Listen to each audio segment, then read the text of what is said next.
नमस्कार दोस्तों, स्वागत करता हूं आपका अपने यूट्यूब चैनल पर। आज के इस वीडियो में हम इंडियन ज्योग्राफी के कुछ महत्वपूर्ण प्रश्न देखेंगे जो कि आपके आने वाले एग्जाम और ARO के लिए बहुत ही महत्वपूर्ण होंगे। तो आइए प्रारंभ करते हैं। क्वेश्चन पहला है कि निम्नलिखित राज्यों की सिंचाई की सृजन क्षमता के अनुसार सही अवरोही क्रम है। आपको राज्य दिया गया है, उसके बाद आपको बताना है कि उनकी सिंचाई की सृजन क्षमता के अनुसार उनका अवरोही क्रम क्या है, यानी सबसे ज़्यादा किसका है, फिर उससे कम किसका है, फिर उससे कम किसका है, इस क्रम में आपको बताना है। तो सिंचाई की जो सृजन क्षमता है वो सबसे ज़्यादा पंजाब की है, उसके बाद आपको हरियाणा की मिलेगी, फिर उत्तर प्रदेश की और फिर तमिलनाडु की है। तो यानी ऑप्शन ए इसका क्या हो जाएगा, राइट आंसर हो जाएगा। बढ़ते हैं अगले प्रश्न की ओर। अगला प्रश्न आपसे कह रहा है, राजस्थान एवं मध्य प्रदेश की संयुक्त परियोजना निम्नलिखित में से है। माही बजाज सागर है, चंबल परियोजना है, बीसलपुर परियोजना है या फिर गुड़गांव नहर परियोजना है। राजस्थान एवं मध्य प्रदेश की जो संयुक्त परियोजना है वो इनमें से कौन सी है? तो जो संयुक्त परियोजना है वो आपकी चंबल परियोजना है। राजस्थान एवं मध्य प्रदेश की जो संयुक्त परियोजना है वो आपकी चंबल परियोजना है। इंदिरा गांधी नहर निकलती है, ये क्वेश्चन आपको यूपीपीसीएस 93, 97 और 2008 में पूछा गया है कि इंदिरा गांधी नहर कहाँ से निकलती है।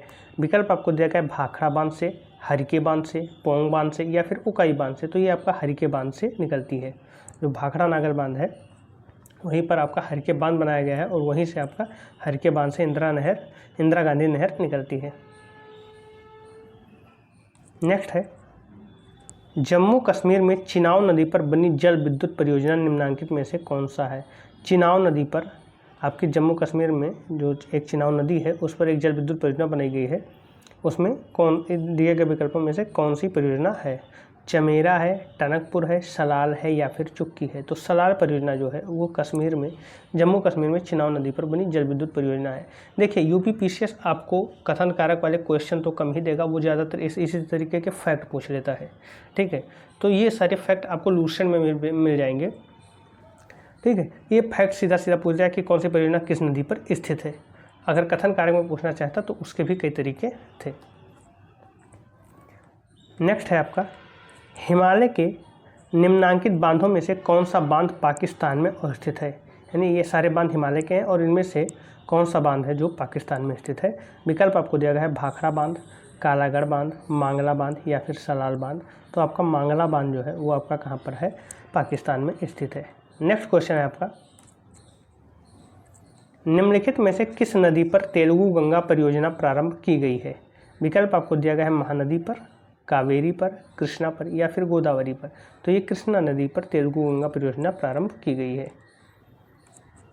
नेक्स्ट है आपका, टिहरी बांध निम्नलिखित में से किन दो नदियों के संगम पर बनाया गया है। टिहरी बांध जो बनाया गया है वो किन दो नदियों के संगम पर बनाया गया है, यमुना और गंगा, भागीरथी और अलकनंदा या फिर भागीरथी और बिलांगना या फिर अलकनंदा और मंदाकिनी। तो जो टिहरी बांध बनाया गया है वो भागीरथी और बिलांगना नदियों के संगम पर बनाया गया है। नेक्स्ट है आपका, टिहरी बांध परियोजना से निर्मित जलाशय का नाम है। टिहरी बांध जो परियोजना बनी उसके पीछे जो जलाशय बना उसका क्या नाम है? गोविंद सागर है, उमेश सागर है, स्वामी राम तीर्थ सागर है या फिर गोविंद बल्लभ सागर है। तो इसका नाम स्वामी राम तीर्थ सागर है। क्या है? टिहरी बांध परियोजना से जो निर्मित जलाशय है उसका नाम क्या है? तो स्वामी राम तीर्थ सागर है। चलिए नेक्स्ट क्वेश्चन हम देखते हैं। ये जो आपको नीचे दिए गए रेखा चित्र में किस परियोजना की अवस्थिति को दर्शाया गया है।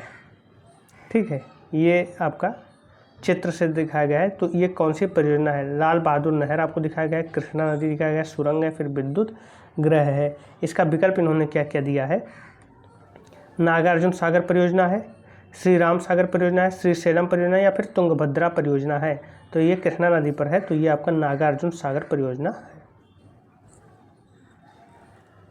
नेक्स्ट है, निम्न में से कौन सा राज्य समूह भाखड़ा नागर परियोजना से जल प्राप्त करता है। तो भाखड़ा नागर समूह से जल प्राप्त कौन कौन करता है? तो आपका सबसे पहले हरियाणा पाएगा, हरियाणा को मिलता है, पंजाब को मिलता है और राजस्थान को मिलता है। हिमाचल प्रदेश को नहीं मिलता है, ये ध्यान रखिएगा। तो पंजाब, हरियाणा और राजस्थान को इससे लाभ मिलता है। नेक्स्ट है, राष्ट्रीय जल नीति 2012 में विश्व का कितना प्रतिशत नवीकरणीय जल संसाधन का अनुमान भारत में किया गया है।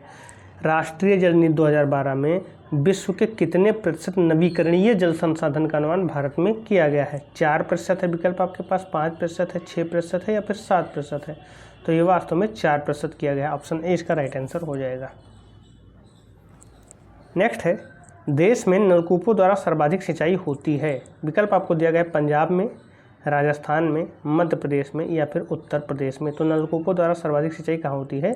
उत्तर प्रदेश में होती है। नेक्स्ट है आपका, किस वर्ष तक भारत सरकार ने सभी ग्रामीण क्षेत्रों में पीने का सुरक्षित जल प्रदान करने का लक्ष्य निश्चित किया है? विकल्प आपको दिया गया है 2005 तक, 2010 तक, 2006 तक या फिर 2008 तक। तो ये जो लक्ष्य निश्चित किया गया है वो 2010 तक किया गया। ऑप्शन बी इसका राइट आंसर हो जाएगा।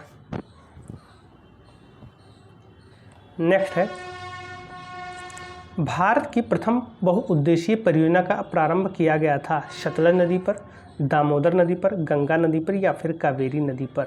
तो दामोदर नदी पर आपका प्रथम बहुउद्देशीय परियोजना का आरंभ किया गया था। ये अमेरिका की घाटी के तौर पर, अमेरिका में भी एक ऐसी परियोजना बनी थी, उसी को देखकर आपका जो दामोदर नदी घाटी की परियोजना है वो भी बनाई गई थी। नेक्स्ट है, निम्नांकित राज्य वर्गों में तेलुगु गंगा परियोजना के जल में किस राज्य वर्ग का हिस्सा है? तेलुगु गंगा परियोजना में किस राज्य वर्ग का हिस्सा है?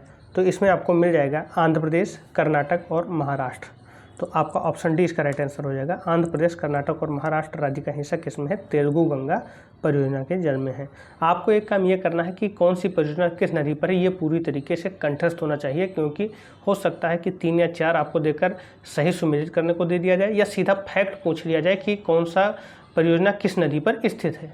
ज़्यादातर कोशिश यही रहती है कि वो आपको 4 दे देंगे, 4 नदी देंगे, 4 उस पर परियोजना दे देंगे, आपको सुमेलित करना रहेगा या फिर उसमें आपको बताना रहेगा इसमें से कौन सा सुमेलित नहीं है। इस तरीके के क्वेश्चन आ सकते हैं। नेक्स्ट है, बर्किंघम नहर का मुख्य कार्य है। ऑप्शन आपको दिया है सिंचाई है, जल निकास है, सिंचाई तथा नौकागमन है या फिर नौकागमन है। तो बर्किंघम नहर का जो मुख्य कार्य है वो आपका नौकागमन है। ऑप्शन डी इसका राइट आंसर हो जाएगा। नेक्स्ट है, निम्नलिखित में से कौन सी नहर सबसे बड़ी है? यमुना नहर पश्चिमी, ऊपरी गंगा नहर, शारदा नहर या फिर निचली गंगा नहर। तो शारदा नहर जो है वो सबसे बड़ी नहर है। ऑप्शन सी इसका राइट आंसर हो जाएगा। नेक्स्ट है, त्रिवेणी नहर निम्नांकित में से किस नदी से संबंधित है? ऑप्शन आपको दिया गया है गंडक से, सोन से, गंगा से या फिर कोसी से। त्रिवेणी नहर जो है वो आपका गंडक नदी से संबंधित है। नेक्स्ट है, ये इस तरीके के जो क्वेश्चन आएंगे वो ज़्यादातर आईएएस में पूछे जाते हैं आपसे क्वेश्चन, और ये आईएएस का ही क्वेश्चन है, 2001 में पूछा गया था।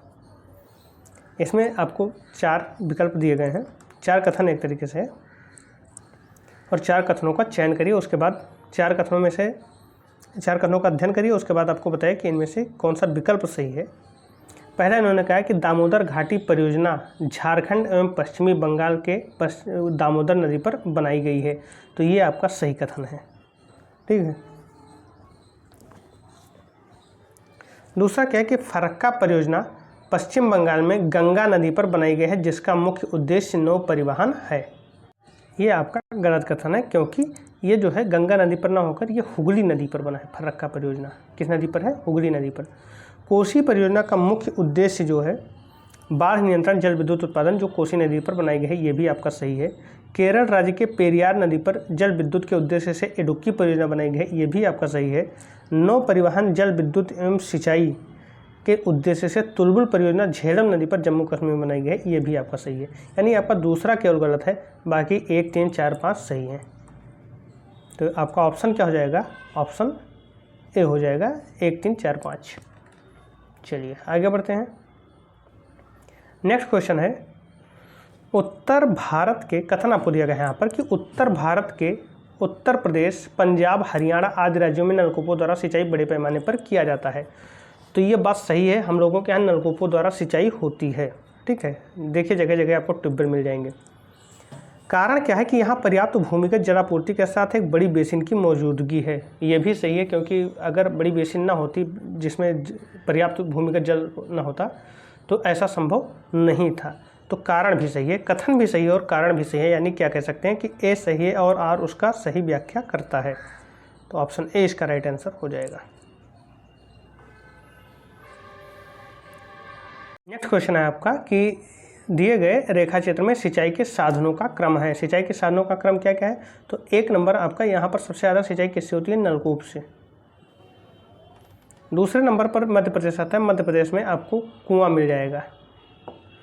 तीसरा ये देखिए, ये प्रायद्वीपीय भारत जो आता है, प्रायद्वीपीय भारत में ज़्यादातर सिंचाई तालाबों से होती है, तो आंध्र प्रदेश में भी तालाब आपको मिल जाएगा, तालाबों से सिंचाई, और आपका तमिलनाडु में भी तालाबों से सिंचाई मिल जाएगा। ठीक है, यानी ये पहला नलकूप हो जाएगा, दूसरा आपका क्या हो जाएगा? कुआं। तो दिए गए विकल्पों में आप देखिए, तो नलकूप और उसके बाद कुआं आपका ऑप्शन सी में आता है, तो ये आपका राइट आंसर हो जाएगा। नेक्स्ट है, इंदिरा गांधी नहर कमान क्षेत्र में निम्नांकित समस्याओं में से कौन सी एक नहीं पाई जाती है?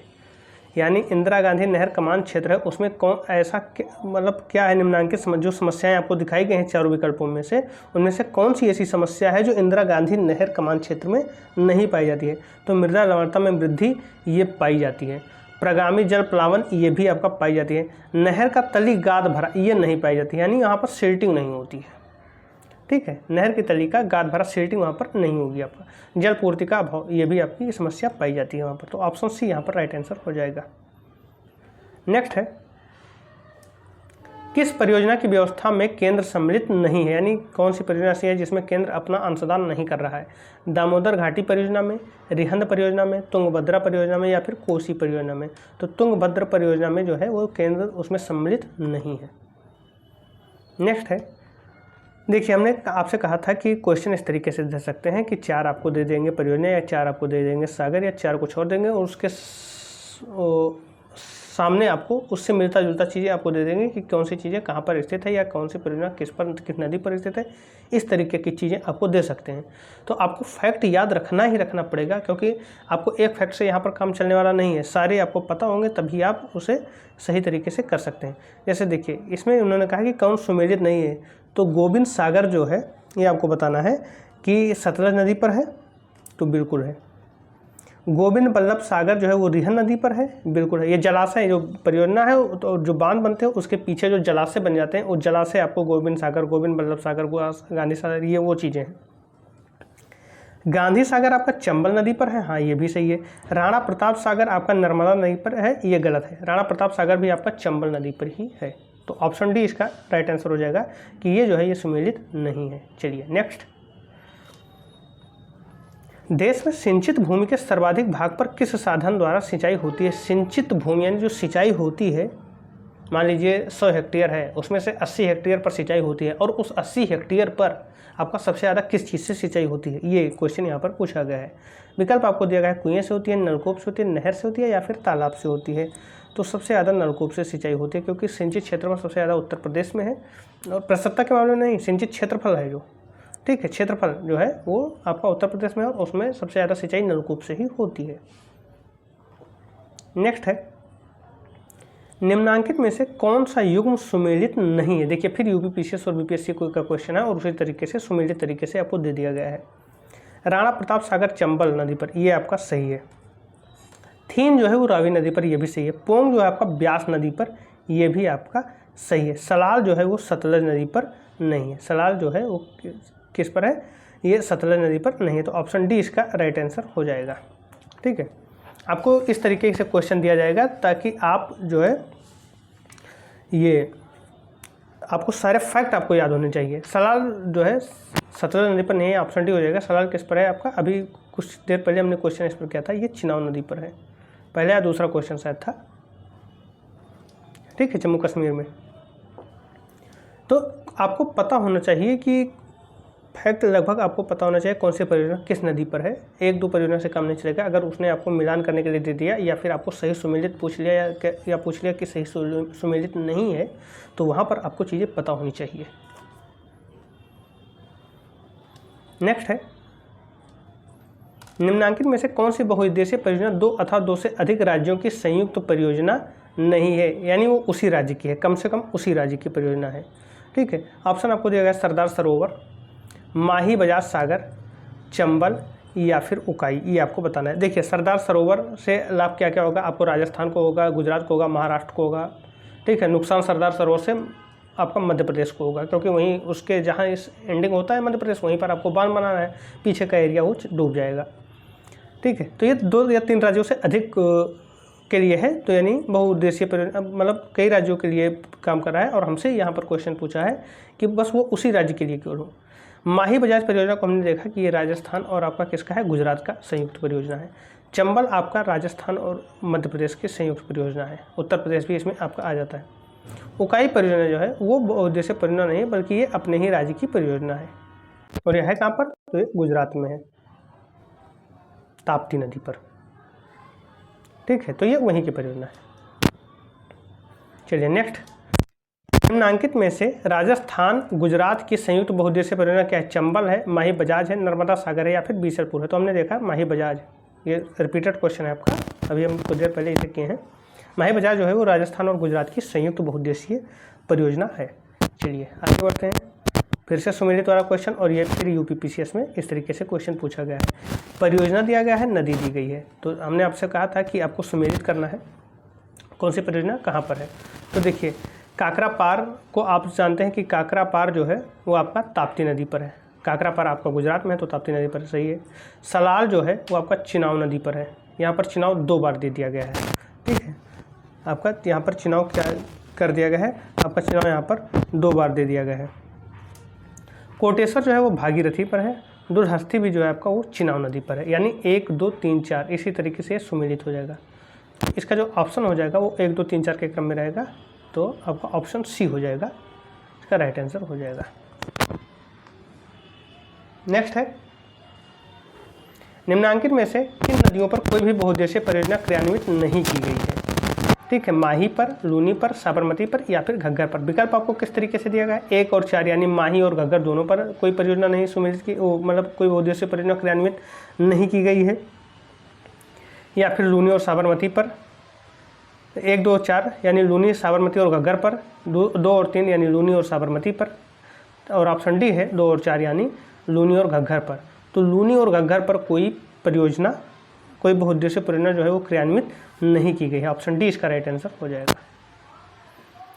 आज का लास्ट क्वेश्चन है, निम्नांकित में से कौन सा कथन असत्य है। भारत में सर्वाधिक सिंचित क्षेत्र प्रतिशत की दृष्टि से पंजाब में है। सिंचित क्षेत्र प्रतिशत की दृष्टि से पंजाब में है, तो ये कथन एकदम सही है। अगर केवल सिंचित क्षेत्र पूछता, प्रतिशत नहीं पूछता, तो वो उत्तर प्रदेश हो जाता आपका। तालाबों द्वारा सर्वाधिक सिंचित क्षेत्र तमिलनाडु में है, तो ये भी सही है। पहला भी सही, दूसरा भी सही। और हमें असत्य ढूंढना है, ध्यान रखना।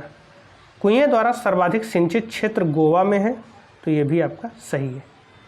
नहरों द्वारा सर्वाधिक सिंचित क्षेत्र हरियाणा में है, तो नहरों द्वारा सर्वाधिक सिंचित क्षेत्र भी आपका कहाँ है, यूपी में ही है, यानी ऑप्शन डी ये गलत है। तो कौन सा कथन असत्य है, ऑप्शन डी यहाँ पर असत्य है। तो टिक कौन सा लगेगा आपका, ऑप्शन डी। ठीक है, तो इस तरीके से 31 क्वेश्चन इंडियन ज्योग्राफी के देखे। मिलते हैं नेक्स्ट वीडियो में, उसके भी क्वेश्चन, इसके आगे के क्वेश्चन करेंगे उसमें। और आज के क्वेश्चन में आप लोग कितना सही कर पाए हैं ये कमेंट बॉक्स में जरूर दीजिए। धन्यवाद।